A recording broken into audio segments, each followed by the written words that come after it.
I'm Hilary, a mom in Oklahoma, and I cannot believe that the holidays are upon us. And I'm Hannah, a stay-at-home mom in Texas, and I have no notes. This is episode 63 of the Don't You to Read podcast. And hey guys, we're so glad that you're here. Today we're going to be talking about two chapters. So we're going to go over chapter 14, which is Norbert, the Norwegian Ridgeback, and chapter 15, the Forbidden Forest.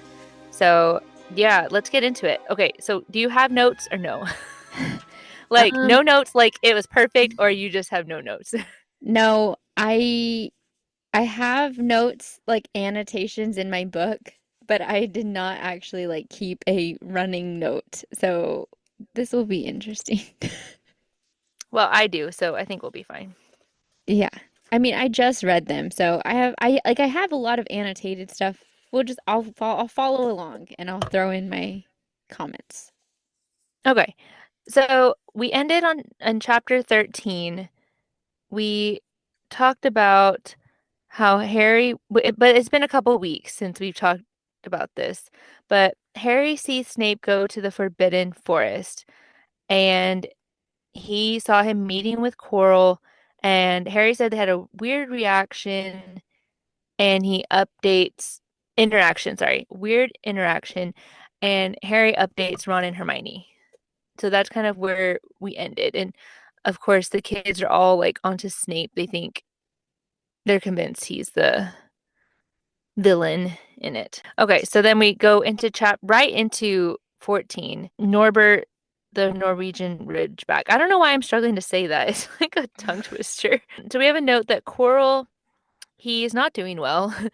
I mean, I don't know that he's ever been well Yeah, since we've yeah. met him, but he's really not well. He's thinner and paler. He's just not looking good. Yeah, he's deteriorating. Yeah, that's a good word for it. He's just not doing well at all. So, okay, side note, have we seen them in a class with him? I don't think so. I didn't think so either because I know we've done charms and potions and like herbal herbology How do they and let him do like teach? I just don't, I guess they're desperate. I'm they can't fill questioning. this role. And I don't know how long it's been, but I guess they're just taking like literally whatever they can because I can't imagine he's a besides good Snape. teacher. Yeah, they don't want him. Oh. I like how Hermione, she has everything color coded and drawing up study schedules, and Harry and Ron, it says that they don't care, but they are mad because she keeps trying to make them do it. So not only is she like, okay, Uh-huh. I know the best for me, but also for you. But she's not wrong because they're terrible students. It's funny. Their exams are coming up in, Months. yeah, months. I feel like I can't, 10 weeks, 10 weeks. And so they're like, that's forever. And she's like, that is not We forever. should have started like weeks ago. Yeah. So she's just trying to get them on board. And then it's around this time that Hagrid is hiding something. In the library.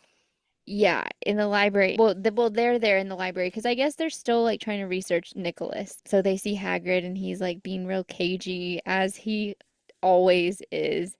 Yeah, because he's like, you're not still looking for to find out who Nicholas Flamel is, and right? And they're like, oh, we Mhm. already found out who he is. We're trying to figure out like The what Sorcerer's he. Stone and Yeah. and Like they're like, we found out who he is, what he did. Now we're trying to figure out more. Like who's guarding the Sorcerer's Stone and what it does. And he's like, oh, okay. He's like, let's not talk about it here. Meet me later. yeah, literally that. He's like, "Well, we'll meet up later and we'll talk about it somewhere else." I had a note here about this. How I mean, I know Hagrid frustrates you, but Hagrid is used as a plot progressor, I think, Mm-hmm. a lot. Like we see this quite often, at least in this book, and so just I guess keep note of it to see if he is used like that in the following He books, is, definitely. because he is like what propels the plot to like, okay, we need to hurry up and go to the next thing. Mm-hmm. So. time and time again, they're like, okay, because he's the one that took Harry to Gringotts with the stone, and he's the Mhm. one that, spilled the beans about, I don't know, Fluffy, and he's the one now that's like, we can tell, like, he's the one that's going to take us to the next puzzle piece. And unfortunately, it just makes him look like bumbling and whatever. That But is true. That is valid though, that he serves that purpose. yeah, because otherwise, I don't know how they would get there, Yeah, and it makes sense too that he's like in the know. So like he's an adult who knows, but not but as much as like others. yeah, yeah, Not like see. Dumbledore. Yeah, he definitely has, I don't know, like just a naivete about him.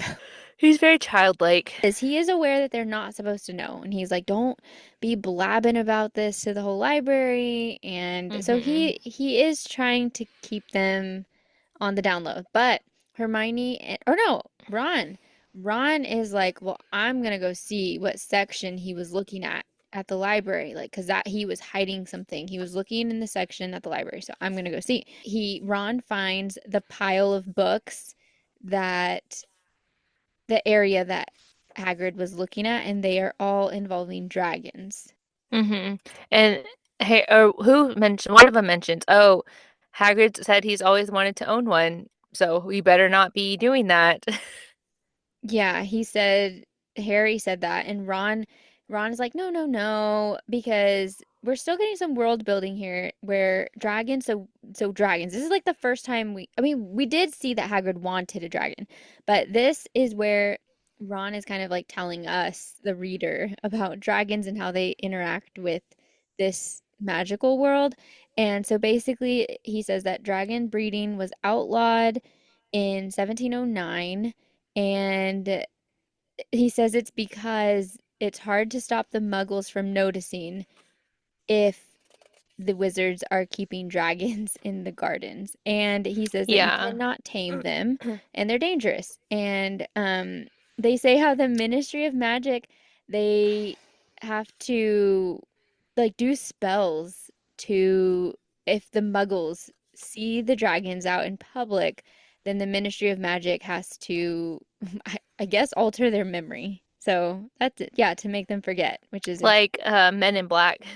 Yeah, yeah, literally like that.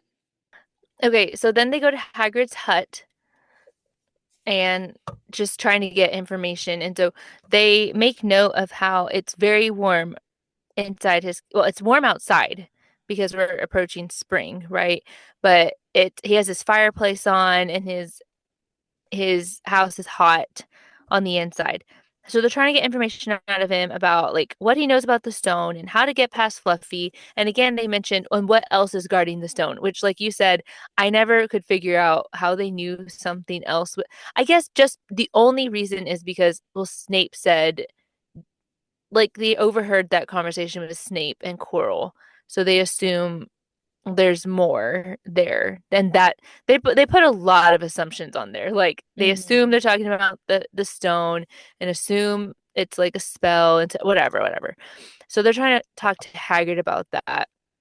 They're Um, buttering him up, and he like tries to kind of withstand them, but like they butter him up and they're like complimenting him, and then he's like, okay, it won't hurt. So, and then he just tells him like literally everything. yeah. So he says, okay, I don't suppose it'll hurt to tell you. Let's see. He borrowed Fluffy from me. Some of the teachers did enchantments. Professor Sprout, Flitwick, McGonagall, Quirrell, Dumbledore. Oh, and he's like, oh, and I forgot somebody. Oh, yeah, Snape. So he just tells them everything, that everybody had a different spell that they put to protect the stone. So there it is. Thanks, Hagrid. Again, I know. But again, this is a kid's book. Mm-hmm. And I mean, I'm not saying that as in like it's dumb, but I'm saying like It I has to appreciate happen. that about it, okay? I appreciate that because sometimes I think fantasy can become so complex and you're like, what? I don't even know. Like, I don't even know where they got that from. And I'm Yeah. just, I can appreciate someone being like, nope, this is how it all fits together and that's it. And Yeah. I think that's what makes Harry Potter kind of cozy because you're like, you're not really anxious. They're telling you because might have like a few pages of, I don't know. And then she's like, here, well, let me tell you what it is. But also, we see this where we're like, oh, well, there's a lot of assumptions, or like, oh, they're spelling it out for you. But as the series goes on, I think that she grows the story Yeah. to the age because it does get more like where there's a lot of room for theories or a lot of room for like not interpretation necessarily, but just like symbolism that means different things to different people. Like I think that she does that really well where it ages as the books go on. So, yes, I think everything is very spelled out here, but I think Hmm. you, the reader, do have to do a little bit more of like following along as they age and as the story Yeah, like ages. my 8-year-old can read this book, but I mean, I think she could read the words like in Deathly Hallows, Right. but it wouldn't be as, it would be a little more complex for her to figure Yeah, out. because that was a book that I was reading and I'm like, okay, wait, like I had to like let me talk this out and let me think about it because there are certain things that she does. She makes them more complex. So I like that I like that that's where we're at here. It makes sense to with Harry's age and with the age of the reader. I think it works. Um, Okay, so they figure out kind of why Hagrid has the house so hot. They see the egg and they're like, oh, he's trying to keep the egg warm, incubate, basically, I this guess. egg. And so they're like, oh my God, he has an egg. He's like, well, I just, like trying to make excuses.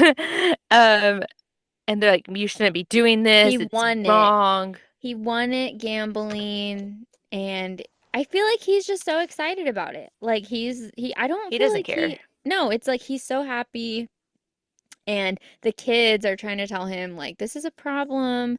You can't tame the dragon. Like what are you gonna do with it? You can't hide the When it gets dragon. big, yeah, Yeah, and they're like you have a wooden hut, Hagrid. Like it's gonna and it burn your breathes house fire, down. yeah. So, I love He doesn't how care. no, the kids are taking this on as their stress, and Ron says, which I very much relate to, he says, wonder what it's like to have a peaceful life. I know. I like that quote too. You should just print that on like a little Like, hashtag picture for the house. 2025. Yeah, for real. Oh, but now the egg is hatching. I mean, I feel like that immediately happens. But Uh-huh. when they're finding out that the egg is hatching, Malfoy's there, of course. So He he kind of does overhears he and then have he's nothing better to do? Like why is he never in his classes? Or like he's literally following them at he's always like every moment. skulking around. Yeah. I really Well, don't he like hates him. Harry. He hates Harry because he won the snitch or he got the last game that. He just So wants I to mean, find a reason. he has it out. And Harry didn't want to be his friend. Remember at the very beginning, he's like, I know what type of person you are. He's I'm gonna the be friends with worst. Ron. And so he's just like, all right, well, I'm out to get you now. What would he And he have is. done? I'm like, who would he have picked on otherwise? Or like, what would his hobby be? Because this whole school semester, he is following them around. He's like a Filch Junior. And I'm like, I'm really annoyed with him at this point. But he overhears about the dragon, and that's a problem because the, He sees the dragon hatch. yeah, at Hagrid's hut. Um, That's it. I have it underlined. And Malfoy yeah, has and seen the Hagrid, dragon. yeah, Hagrid won't give him up because they're like, hey, Malfoy saw you need to get rid of this dragon immediately. And Um, he's like, no, no, no, he's it's too little. He's a Norbert. baby. It's Norbert, and I'm his mommy. Yeah. So he refuses. Eventually, I don't know how long it was. It seems like it was quite a while that he's like, okay, I'll get rid of him. No, no, no. Harry suggests they send Norbert to Charlie in Romania, who's Hmm. Ron's brother. We know he works with dragons. And so eventually they get a letter back and Charlie's like, "Yeah, I'll take him, but um my people will need to pick him up like at midnight on Saturday." So that's a few days away. Yeah. And Norbert, in the meantime, is getting bigger and bigger and causing just he's destructive. And so that's basically what we know. We know that they're very stressed. The kids are very stressed over this. And then Saturday at midnight finally comes, and it was Hermione and Harry. Why was Yeah, it not Ron? I because don't Ron know. got bit. Ron got bit by the Oh, that's dragon. right. He got bit by the dragon and his hand is like swollen twice its size. And then like poor Ron, he's like, "Well, I don't want to go to the hospital or like to the doc what is her name? Madame Pomfrey Hmm. because he didn't want to like, you know, expose the dragon bite." But then he's like, "It's oozing Like green." green, yeah. And so he finally goes. So Hermione and Harry have to do it alone. Yeah. So it's Hermione, and they are using the invisibility cloak, and they're gonna sneak out Norbert. And I had a note for myself. How big was this cloak and how big is Norbert? Because he's like in a crate, and I'm like, they're carrying him like, because I have a dog who's medium size, like 45 pounds. And to carry her in a crate with someone else, I mean, we could do it, but it would be like cumbersome. And then to have a cloak draped over all three of us, it would be a disaster. I mean, I'm envisioning the smallest, like R2 kids, which they're not the size of 8-year-old. I mean, yeah, pretty close. So yeah, envision R2 kids carrying like a No, cat crate. no. Although I think the dragon would be bigger than a cat, Yeah, that's what I thought. but I don't know. It says that they do fit. So they are carrying this Norbert in his crate up to where are they going? To the top of the castle, I guess? Yeah, the tower.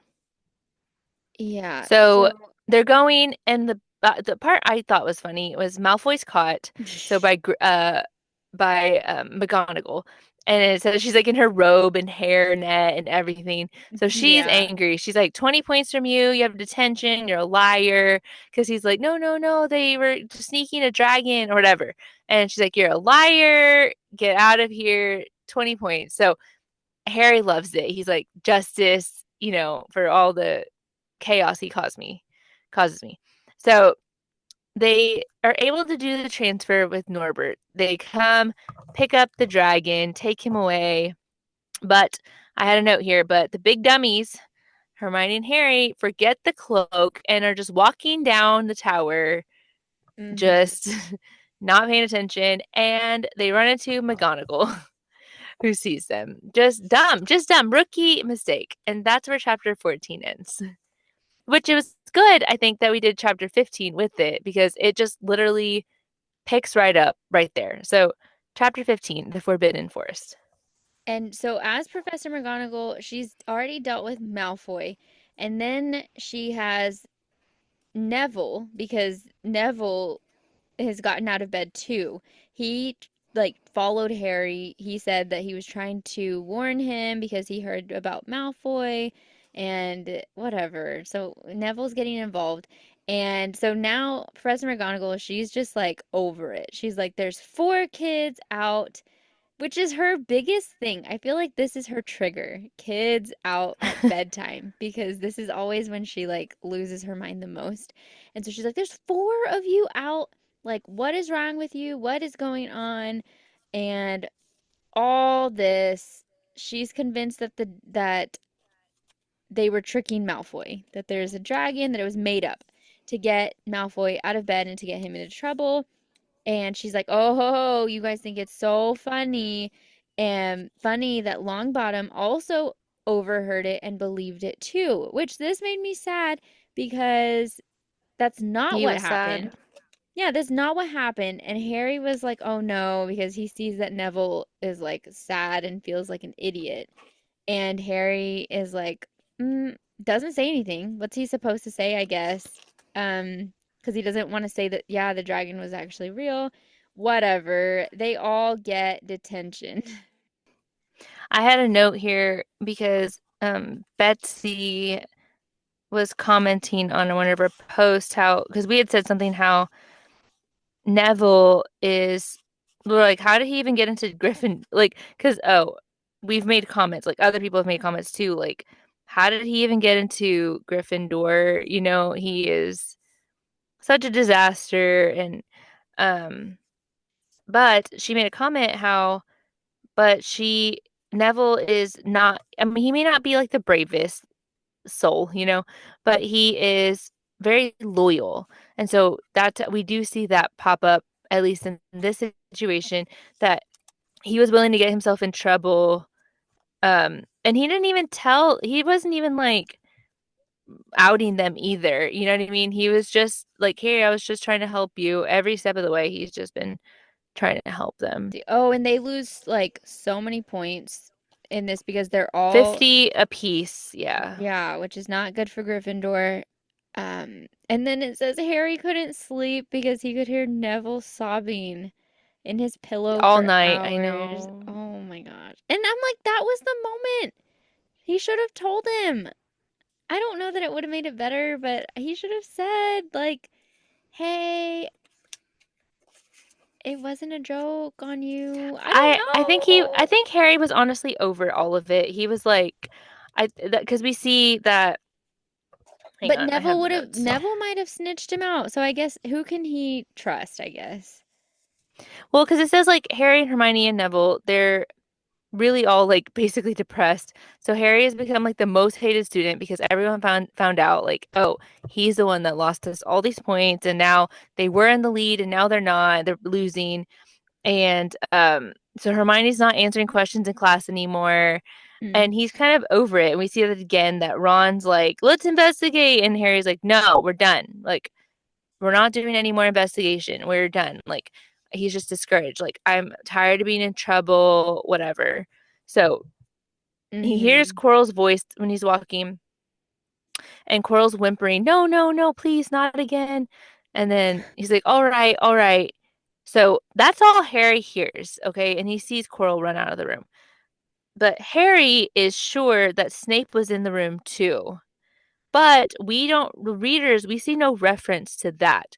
All we know is that Harry's sure, but we don't see Snape or hear Mm-hmm. Snape. Just Harry is confident. So honestly, if you're not paying attention, you might miss that and think that Snape for real was there, you know, but he wasn't. Yeah, that's a good point. I didn't even notice that, but that's true because he just says, "Oh, he would have gambled that Snape had just left and he would have thought Snape would be walking with a spring in his step." But he didn't see Mm-hmm. that. So that is a good No, point. no, but he Um, tells Hermione and well, Ron, yes, that's what happened. and Hermione is like, "No," she's done too. She's like, "No, no, Let's no." go tell Dumbledore. Yeah. But Harry's like, "No, that's not good enough because we don't have proof of anything," which is true. He did not Yeah. didn't hear or see anything actually. And So, Ron's like, let's look into it, but it's easy for him because he didn't get detention like yeah. them. Which, yeah. and and Harry says, "No, we're done. No more." So then on that note, they get the note, "Hey, detention starting tonight at 11 p.m." Which is so late. On a That's school crazy. night, I was so Yeah. shocked. On one hand, I'm thinking because they get there, they get to they go outside and they are at the Forbidden Forest and Hagrid is there and like Harry, I also am like, what kind of punishment is this? Like you're going out with Hagrid, like this doesn't seem like a punishment. Um, but Hagrid is actually very like stern and he's just like, this is your punishment and Basically, they're like, "You want to be out at night? All right." yeah, and so he's like, we're gonna go out looking for something, and he said that there's unicorn blood. So he's like, look at this, unicorn blood, and this is the second time that we found it in a week. There was a dead unicorn last Wednesday, so we're gonna try to find the unicorn, I guess, so they can um end its Find out misery. what's hurting them. Yeah. Yeah, and find out what's hurting it. And then so Malfoy is like a coward and he's terrified and he's just like, "Well, what about us? Like what if we're in danger?" Because they've said it too. They're like, "This is not a fun little trip. Like this is And they've dangerous." said it's forbidden. So like they're not allowed here. I mean, okay, and I had a note here because they're like, we're gonna split into two groups. Like you two of you will go over here, two of you will come over here. And I said, is this not too dangerous for like 12-year-olds?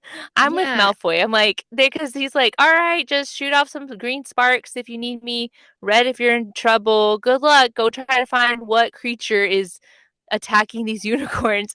And I'm like, this is harsh. So Malfoy goes with Neville and Fang. Fang, and Hagrid goes with Hermione and Harry. So when they're walking, they hear a noise and it sounds like slithering along in the tree, or sorry, the leaves, like a cloak dragging. So they hear that, and then they run into a centaur, which his name is Ronan, sorry, which is half horse, half man. And we just know he's very unclear in his language. So he keeps Mhm. just saying over and over that Mars is very clear and bright tonight. They just keep, and then a second one comes, Bane with black hair. He keeps making the same comment. Mars just very, very bright. I don't know. And Hagrid just makes a comment like, okay, these people, they can't speak clearly ever. And this whole time that they're in the forest, Harry has a feeling that he's being watched. And he's happy he's with Hagrid, and I would be too. I was like literally thinking what you were thinking, that I would not want to be in the group that does not have Hagrid. But Harry and Hermione, they don't get to stay with Hagrid long because they see red sparks, which is coming from Neville and Malfoy. So what is this? Is it like he scared him on purpose? But I think that's interesting because he's like all scared himself. Yeah, he just like jumped and grabbed him and scared him. So Neville got scared, and then so Hagrid's like, "Forget it. Neville's coming, or Neville's coming with me, and Harry, you're gonna have to go with Draco. Sorry." And so Hmm. they go off and they find the dead unicorn, of course.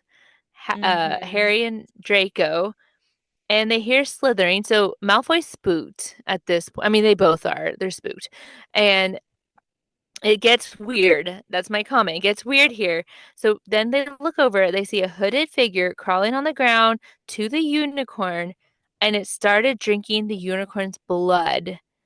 And that's whenever I remember reading this being like, what? Yeah. So Malfoy freaks out, screams, runs away, as he should. And the creature looks at Harry, and Harry's scar hurt so bad it felt like fire, and he fell to his knees in pain. So he heard, I guess, like hooves coming. So he was rescued by a centaur, and we find out he is Ferenzi.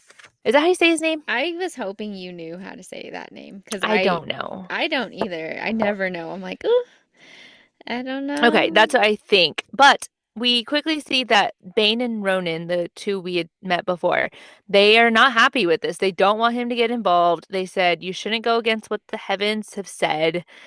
We don't really know what exactly they're talking about, but they're like, you shouldn't be involved. You can't go against fate, basically. Hmm. And because he, what did you say, Ferenzi? He Hmm. offered to carry Harry because Harry was like, I mean, I guess couldn't Yeah, you can ride him. with his scar hurting and whatever. He was like in pain. So he let him ride him and they were like, "Oh no. No, no." Because we do see that where they have like great pride and that is Hmm. not they don't feel like they should be ridden like an animal. So, Yeah. And he said he is against whatever creature is like causing problems in this forest. And if that puts him on the side of humans, then so be it. So the other centaurs do not agree with this at all, but they're like, whatever. So Ferenzi, I'm sure people are like, no, that's not how you say his name. But he he told Harry, do you not know what the blood of a unicorn does? It keeps you alive even if you're an inch away from death, but it's at a terrible cost because if you drink the blood, you'll live half a life. So it's a cursed life. But Harry is still thinking that Snape is trying to help Voldemort regain power. He's like, oh, well, then that's it. Snape is helping Voldemort regain power. And then he is again inferring because of what they said. Maybe the planets say that Harry's supposed to be killed by Voldemort and they shouldn't interfere because because Harry's like, who could it be? Who could it be?